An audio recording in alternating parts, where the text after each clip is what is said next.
Hello नमस्कार दोस्तों। आज अपने बात कर लेते हैं राजस्थान के प्रमुख त्योहारों की। त्योहारों को पढ़ने से पहले अपने को हिंदी महीनों के नाम याद रखने पड़ेंगे, क्योंकि जब भी वो क्वेश्चन पूछेगा, मान लो वो हिंदी त्योहारों के बारे में पूछेगा तो ऑप्शन में आपको हिंदी महीनों के नाम देगा। अगर वो मुसलमानी त्योहारों के बारे में पूछेगा तो वो आपको मुसलमानी महीनों के हिजरी संवत वाले महीनों के ही नाम देगा। अगर वो अंग्रेजी त्योहारों के बारे में पूछेगा तो वो अंग्रेजी महीनों के नाम देगा। तो अपने को ऐसे ही याद रखना है नॉर्मली। हिंदी त्यौहार, हिंदी जो महीने हैं उनके नाम अपने को नॉर्मली याद रखना है। चैत्र, बैसाख, जेठ, साठ, सावन, भाद्रपद, आसोज, कार्तिक, मंगसिर, पो, माह, फागण, ऐसे ही याद रखना है। कोई रटना नहीं है अपने को, ज़्यादा इसमें कोई दौरा नहीं है। तो सबसे पहले अपना जो महीना स्टार्ट होता है हिंदी महीना वो है चैत्र, और लास्ट है अपना फाल्गुन। फाल्गुन, और फाल्गुन का भी लास्ट दिन कौन सा होगा? फाल्गुन पूर्णिमा। इस दिन आती है अपने होली, यानी फाल्गुन पूर्णिमा लास्ट दिन। साल का लास्ट त्यौहार फाल्गुन पूर्णिमा के दिन होली आती है। अच्छा, होली के बाद में भाई नया साल स्टार्ट हो जाएगा। नया साल स्टार्ट हो जाएगा तो चैत्र का महीना स्टार्ट हो जाएगा, यानी चैत्र कृष्ण एकम को इस दिन नया साल स्टार्ट हो जाएगा। लेकिन ध्यान रखना दोस्तों, हम इसे नहीं मनाते। क्यों नहीं मनाते? क्योंकि ये कृष्ण पक्ष है ना, काला पक्ष है, इसको हम हिंदू रीति रिवाज में अच्छा नहीं मानते। तो फिर कब मनाएंगे नया साल? हम चैत्र शुक्ल एकम को मनाएंगे, यानी शुक्ल पक्ष में जो प्रतिपदा आएगी उसमें मनाएंगे। तो नया साल हम कब मनाएंगे? चैत्र शुक्ल एकम को मनाएंगे। तो कृष्ण पक्ष के दो त्यौहार देख लेते हैं अपन। भाई चैत्र को हमने दो भागों में डिवाइड कर रखा है। पहला है कृष्ण पक्ष, बीच में आएगी अमावस्या, उसके बाद में शुक्ल पक्ष, और लास्ट में आ जाएगी पूर्णिमा। तो चैत्र कृष्ण एकम को धुलंडी है, क्योंकि होली को ख़त्म किया था साल का लास्ट त्यौहार, और पहले दिन आएगी तो धुलंडी आएगी। धुलंडी खेलते हैं जिसे गैर कहते हैं। और शुक्ल पक्ष का एक त्यौहार अपने को और याद रखना है, वो है चैत्र शीतलाष्टमी या गुड़लाष्टमी। दोनों ही नाम है इसके, शीतलाष्टमी याद रख लो, गुड़लाष्टमी याद रख लो। भाई ये कब आएगा? चैत्र काला पक्ष की बात कर रहे हैं, कृष्ण पक्ष की बात कर रहे हैं। चैत्र कृष्ण अष्टमी को आएगी गुड़लाष्टमी। अच्छा, गुड़लाष्टमी भाई ये जोधपुर का फेमस है, मारवाड़ के जोधपुर का फेमस है। वो सातल देव और कुछ मल्लुका और 40 लड़कियों को उठा लाया था, उसके समय से भाई मनाया जाता है ये। बताते हैं कि सातल देव की गणगौर तक पहुंचते पहुंचते मृत्यु हो गई थी, इसलिए जोधपुर में गणगौर नहीं मनाई जाती, और बूंदी में भी अपने गणगौर नहीं मनाते। बाकी गुड़ला त्यौहार कहाँ का प्रसिद्ध हो गया? जोधपुर का, मारवाड़ के क्षेत्र में जोधपुर का प्रसिद्ध है। इसके बाद में अपना शुक्ल पक्ष की बात कर लेते हैं। शुक्ल पक्ष हो गया, नया साल स्टार्ट हो गया। स्टार्टिंग में ही नवरात्रा स्टार्ट हो जाएंगे। नवरात्रा 9 दिन चलते हैं, रामनवमी के दिन ख़त्म कर दो। रामनवमी कब आएगी? चैत्र शुक्ल नवमी को। इस दिन भगवान राम का जन्म हुआ था। भगवान राम का जन्म अयोध्या में हुआ था। अयोध्या सरयू नदी के किनारे पे है, यानी इस दिन सरयू नदी में स्नान करना पवित्र माना जाता है। अब अपन सीधा देखो, चैत्र शुक्ल एकम से नवरात्रा नवमी पे पहुंच गए। बीच के अपने को दो याद रखने हैं। कौन कौन सा? एक तो तृतीया का और एक रखना है द्वितीया का। तो चैत्र शुक्ल तृतीया को इस दिन आती है अपने गणगौर, और गणगौर से एक दिन पहले सिंजारा गाले जाए। तो चैत्र शुक्ल द्वितीया को आएगा सिंजारा। शेखावाटी क्षेत्र में ज़्यादा सिंजारा का प्रचलन ज़्यादा है। दोस्तों, चैत्र के त्यौहार ख़त्म हुए, अब पढ़ते हैं बैसाख के त्यौहार। बैसाख का कोई भी एग्ज़ाम हो, एक बहुत इम्पोर्टेंट त्यौहार है, वो है आखा तीज।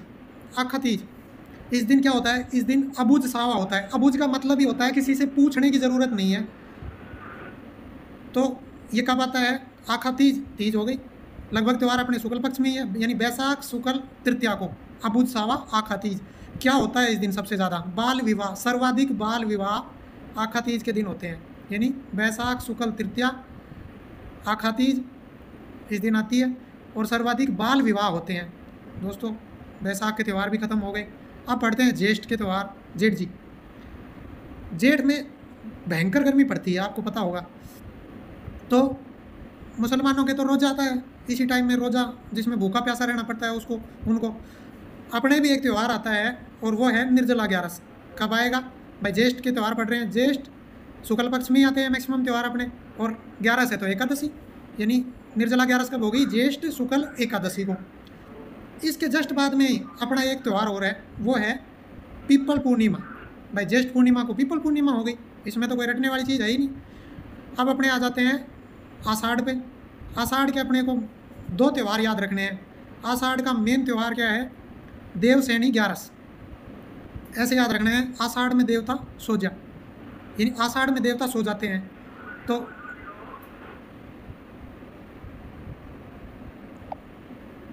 हाँ तो देव दोस्तों, आषाढ़ के त्योहारों के बारे में पढ़ रहे थे। देवशयनी 11 आषाढ़ शुक्ल एकादशी को, यानी ऐसे अपने को याद रखना है कि आषाढ़ में देवता सो जाते हैं, ऐसे याद रखेंगे। भाई देवता सो जाएंगे तो दुनिया को काम दो याद में चारों से, पहला तो देवता और दूसरा गुरुजी।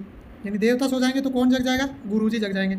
मनाओ फिर गुरु पूर्णिमा, आषाढ़ शुक्ल पूर्णिमा, आषाढ़ के त्यौहार खत्म। अब अपने सावन और भाद्रपद दोनों के त्यौहार कंपैरिजन में पढ़ेंगे। भाई भादवा में बहुत ज़्यादा त्यौहार आते हैं तो अपन कंपैरिजन में पढ़ेंगे। श्रावण में कौन कौन सा त्यौहार आता है? श्रावण का मेन त्यौहार आपको याद रखना है, वो है छोटी तीज, और भादवा में बड़ी तीज। तो श्रावण छोटी तीज, भादवा में बड़ी तीज। बड़ी है तो इसके नाम ऑटोमेटिक, बड़ी है तो बूढ़ी अपना आप हो जाएगी। बड़ी तीज, सातुड़ी तीज, सेकंड ग्रेड में पूछा गया था, ये आया था सेकंड ग्रेड के एग्जाम में कि सातुड़ी इसी का नाम था कि बड़ी तीज कजड़ी तीज कब मनाई जाती है।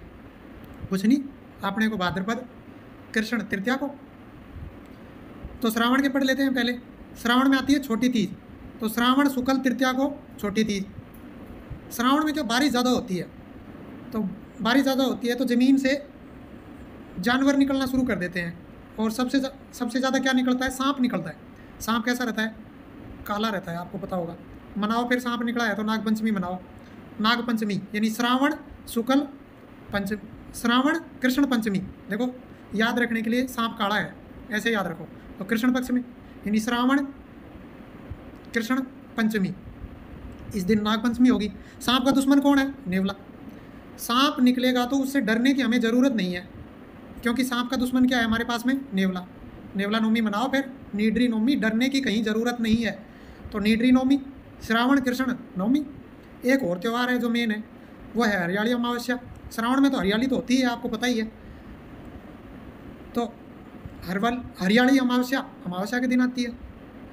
रक्षाबंधन, एक मेन त्यौहार जो बच गया श्रावण का, वो है रक्षाबंधन। ये श्रावण पूर्णिमा को आता है, भाई बहन का त्यौहार है रक्षाबंधन, अच्छा त्यौहार है। अब अपने भादवा के पढ़ते हैं, भाद्रपद के। भाद्रपद में कौन कौन से त्यौहार आते हैं? भादवा में बड़ी तीज कब आएगी? कृष्ण पक्ष में आएगी, ये याद रखना, कृष्ण पक्ष में आएगी। कजड़ी तीज, बूढ़ी तीज, बड़ी तीज, सातुड़ी तीज, ये इसके नाम है। कब आएगी? भाद्रपद कृष्ण तृतीया को। भादवा में एक मेन त्यौहार जो अपन मनाते हैं वो है कृष्ण जन्माष्टमी। कृष्ण जन्माष्टमी कब आती है?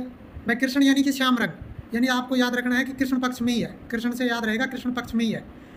भाद्रपद कृष्ण अष्टमी, जन्माष्टमी मतलब अष्टमी, यानी भाद्रपद कृष्ण अष्टमी। भगवान कृष्ण के जन्म से पहले 2 दिन पहले बलराम जन्म गया था। बलराम का जन्म 2 दिन पहले हुआ था, यानी षष्ठी को हुआ था। और बलराम क्या रखता था? हल रखता था। तो अपने को हल छठ जो त्यौहार है वो कब मनाना है? भाद्रपद कृष्ण षष्ठी को। और कृष्ण जन्माष्टमी के एक दिन बाद में गोगा नवमी आती है अपने, तो भाद्रपद कृष्ण नवमी को गोगा नवमी। अब अपन पढ़ेंगे शुक्ल पक्ष के त्यौहार। शुक्ल पक्ष के त्यौहार अपने बहुत ही फेमस हैं भादवा में। तो भाद्रपद शुक्ल पक्ष में कौन कौन से त्यौहार आते हैं? मेन त्यौहार अपने आता है वो है गणेश चतुर्थी। गणेश चतुर्थी कब आती है? भाद्रपद, मैक्सिमम त्यौहार शुक्ल पक्ष में, भाद्रपद शुक्ल चतुर्थी, यानी शुक्ल पक्ष की चतुर्थी को आती है गणेश चतुर्थी। कई बार कई एग्जामों में गणेश चतुर्थी के बारे में पूछा गया है। वैसे गणेश जी का जो मंदिर है ये त्रिनेत्र गणेश, एक बार तो कन्फ्यूज़ करने के लिए पूछा गया था कि रणथंभौर के त्रिनेत्र गणेश मंदिर में मेला कब भरता है। भाई बाकी जगह भरेगा तभी यहाँ भरेगा, बाकी जगह कब भरता है? भाद्रपद शुक्ल चतुर्थी को ही भरता है। अच्छा, त्रिनेत्र गणेश वैसे भगवान शिव के हैं, पर त्रिनेत्र वैसे भगवान शिव के हैं, वैसे यहाँ गणेश जी के भी 3 नेत्र हैं। भाई ये रणथंभौर दुर्ग के पीछे जो चट्टान है, उस चट्टान पे त्रिनेत्र गणेश का मंदिर बना हुआ है। वैसे गणेश जी के 2-3 मंदिर और भी हैं। बाजना गणेश जो है वो सिरोही का प्रसिद्ध है। नाचना गणेश ये नीलकंठ महादेव में है। और शेर पर सवार गणेश, ये शेर पर सिंह पर सवार यानी शेर पे सवार गणेश जी, इसका मंदिर है, दूसरा नाम है मंदिर का हैराम गणपति मंदिर, ये है बीकानेर का, प्रसिद्ध है भाई, याद रखना, कन्फ्यूजन हो सकता है इसलिए। बाजना गणेश सिरोही, नाचना गणेश जो कि नीलकंठ महादेव में है, शेर पर सवार गणेश जी ये है हैराम गणपति मंदिर बीकानेर में। त्रिनेत्र गणेश जो है अपना वो है रणथंभौर में। कृष्ण पक्ष में ही, भादवा के शुक्ल पक्ष में ही एक मेन त्यौहार अपने को याद रखना है, वो है राधा अष्टमी। राधा, कृष्ण का जन्म भादवा में हुआ, राधा का भी जन्म भादवा में। भाई राधा गोरी है, कृष्ण काले थे, तो काले पक्ष में यानी श्याम रंग।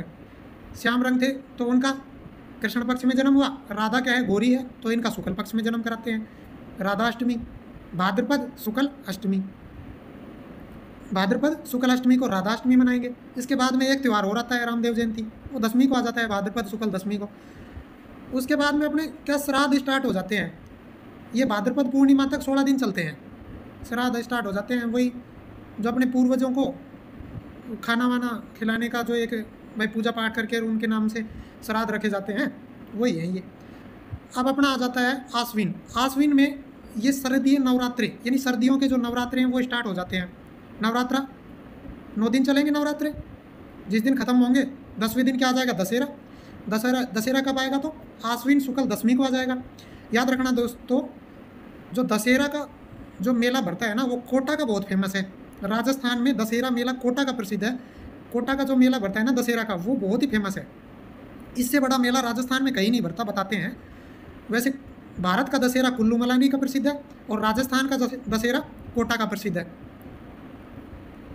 इसके बाद में अपना कार्तिक मास के कुछ त्यौहार जो मेन है वो पढ़ते हैं। कार्तिक का एक बहुत ही मोस्ट त्यौहार है, वो है करवा चौथ। कब आता है, अपने को ऐसे याद रखना है, कैसे कार्तिक, कैसे करवा चौथ और कैसे कृष्ण पक्ष, यानी कहीं रटने की जरूरत नहीं है अपने को। कार्तिक कृष्ण चतुर्थी को क्या आएगा, करवा चौथ आएगा।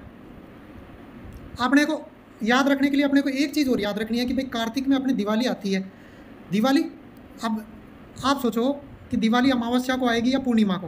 भाई दिवाली अमावस्या को आएगी, क्योंकि दिवाली के दिन हम दीपक जलाते हैं, और अगर पूर्णिमा होगी तो वैसे ही चारों तरफ तो प्रकाश ही प्रकाश रहेगा, तो हमें दीपक जलाने की जरूरत ही नहीं पड़ेगी।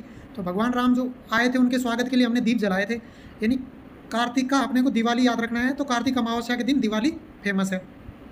दिवाली से 2 दिन पहले धनतेरस, तो वो कार्तिक कृष्ण तेरस को अपन धनतेरस मनाते हैं। धनतेरस के दिन बर्तन वगैरह खरीद के लाते हैं आप लोग। इसके नेक्स्ट डे, भाई दिवाली के एक दिन पहले और धनतेरस के एक दिन बाद में छोटी दिवाली के नाम से आपको पता ही होगा एक त्यौहार आता है, छोटी दिवाली। कोई ज़्यादा खास नहीं है, आप लोग कर दोगे इसको। तो दिवाली के 2 दिन बाद में आता है भैया दूज, शुक्ल पक्ष स्टार्ट हो गया। तो भैया दूज कब हो जाएगी, कार्तिक शुक्ल द्वितीया को। इसके बाद में भाई अपने मेन जो एक त्यौहार है वो है देव उठनी 11। कार्तिक में देवता उठ जाते हैं, 4 महीने सो लिए भाई। इसके बाद में देव उठनी 11 कब आ जाएगी, कार्तिक शुक्ल एकादशी को। कहीं कंफ्यूज होने की जरूरत नहीं है, यानी देव उठनी 11 होगी कार्तिक शुक्ल एकादशी को। इसके बाद में कार्तिक पूर्णिमा को, कार्तिक पूर्णिमा भी इम्पोर्टेंट है। वो कैसे इम्पोर्टेंट है कि इस दिन भाई अपने राजस्थान में 2-3 जगह मेले लगते हैं। जैसे कोलायत बीकानेर में मेला लगता है, कोलायत बीकानेर में कपिल मुनि महाराज का मेला लगता है, तो इस कारण से प्रसिद्ध है ये। तो कार्तिक पूर्णिमा अपने को याद रखना है, कार्तिक पूर्णिमा हो गई। अब माघ का एक त्यौहार अपने को याद रखना है, वो है बसंत पंचमी। कब आएगी, माघ शुक्ल पंचमी को। इसमें कोई रटने वाली जरूरत नहीं है, यानी माघ शुक्ल पंचमी को क्या आ गई, बसंत पंचमी। अब अपना एक त्यौहार फाल्गुन का एक त्यौहार बच गया, वो बताना भूल गए थे शुरू में। वो आती है फाल्गुन में अपने महाशिवरात्रि, यानी फाल्गुन कृष्ण तेरस को, ये आती है कृष्ण पक्ष में 13 को महाशिवरात्रि भगवान शिव के लिए। इसके बाद में शुक्ल पक्ष में आपको बताया ही था कि साल के लास्ट दिन होली आती है फाल्गुन पूर्णिमा को। अब गणगौर के बारे में हम आपको थोड़ा सा डिटेल में बताएंगे। गणगौर, चलो गणगौर क्या है, सबको पता है गणगौर क्या है। गणगौर का मतलब क्या है, पहले तो ये गण का मतलब होता है शिव और गौर का मतलब होता है गोरा यानी पार्वती, यानी कि इस दिन भगवान शिव और पार्वती की पूजा की जाती है गणगौर के दिन। कब स्टार्ट होता है ये त्यौहार, चैत्र कृष्ण एकम को स्टार्ट हो जाता है, चैत्र शुक्ल तृतीया को ये खत्म होता है, यानी 18 दिन तक ये त्यौहार चलता है। जयपुर का प्रसिद्ध है, सर्वाधिक घूमर नृत्य इस त्यौहार पे किए जाते हैं। याद रखना, बिना ईश्वर की गौरी जैसलमेर की प्रसिद्ध है, बिना ईश्वर की गौरी जैसलमेर की प्रसिद्ध है। और धींगा गणगौर व बैतमार मेला ये जोधपुर का फेमस है। भाई धींगा गणगौर एक शब्द आया है, धींगा गणगौर कहाँ से आया है ये नाम, इसके बारे में पढ़ते हैं। उदयपुर के महाराज राज सिंह को आप सब जानते हैं, जिन्होंने राज प्रशस्ति लिखवाई थी रणछोड़ भट्ट के द्वारा। उसने अपनी छोटी महारानी को प्रसन्न करने के लिए, खुश करने के लिए रीति के विरुद्ध वैशाख कृष्ण तृतीया को गणगौर का प्रचलन कर दिया था। ज़बरदस्ती कोई चीज़ करना, इसको बोलते हैं धींगा। तो ये धींगा गणगौर वहाँ से आया है भाई, और गुलाबी गणगौर कहाँ का प्रसिद्ध है? वो नाथद्वारा का प्रसिद्ध है। यानी चैत्र शुक्ल पंचमी के दिन अपने को ये भी याद रखना है कि गुलाबी गणगौर नाथद्वारा का प्रसिद्ध है, चैत्र शुक्ल पंचमी के दिन आता है। अब कुछ और बच गए, मुसलमानों के त्यौहार बच गए, उनको नेक्स्ट वीडियो में डालेंगे। कैसा लगा? अच्छा लगा तो कमेंट करके ज़रूर बताना। धन्यवाद।